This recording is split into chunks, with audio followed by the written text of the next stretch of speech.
Alors, quand on parle de l'Esprit, du Saint-Esprit, on nous renvoie souvent au chapitre 11 d'Isaïe.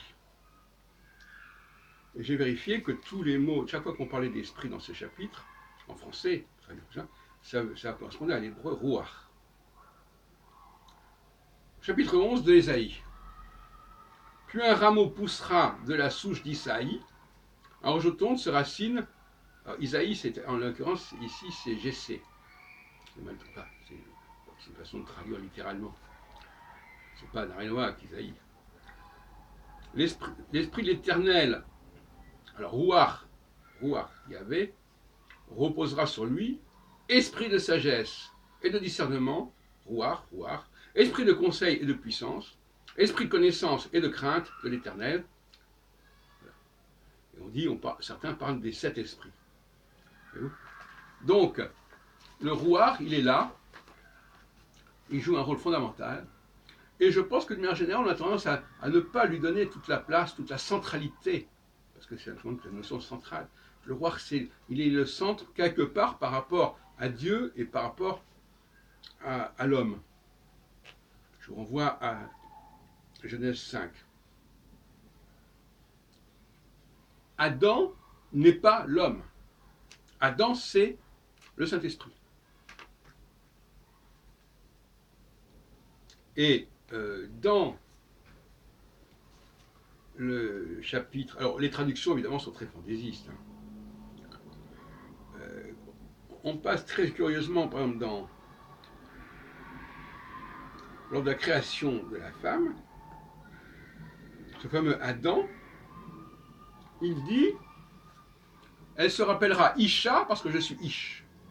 Or, Ish, ça dérive de Enoch. Donc là, il y a une confusion, Adam, Enoch. Alors, non, Adam, c'est le Saint-Esprit. On le voit bien dans le chapitre 5 de la Genèse. Dieu crée Adam, et Adam crée Seth. Dieu crée Adam à son image, Adam crée Seth à son image. Et donc, il faut rappeler aussi que, je l'ai dit d'ailleurs dans une autre vidéo, que dans Genèse chapitre 1, il n'est pas question de l'homme, à moins de traduire abusivement Adam par homme. Il y a la création par Dieu du Saint-Esprit.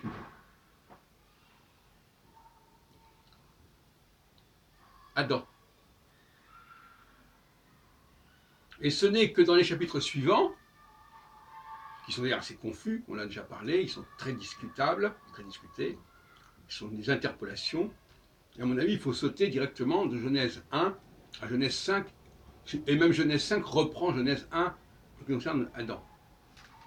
Je répète, inlassablement. Hein.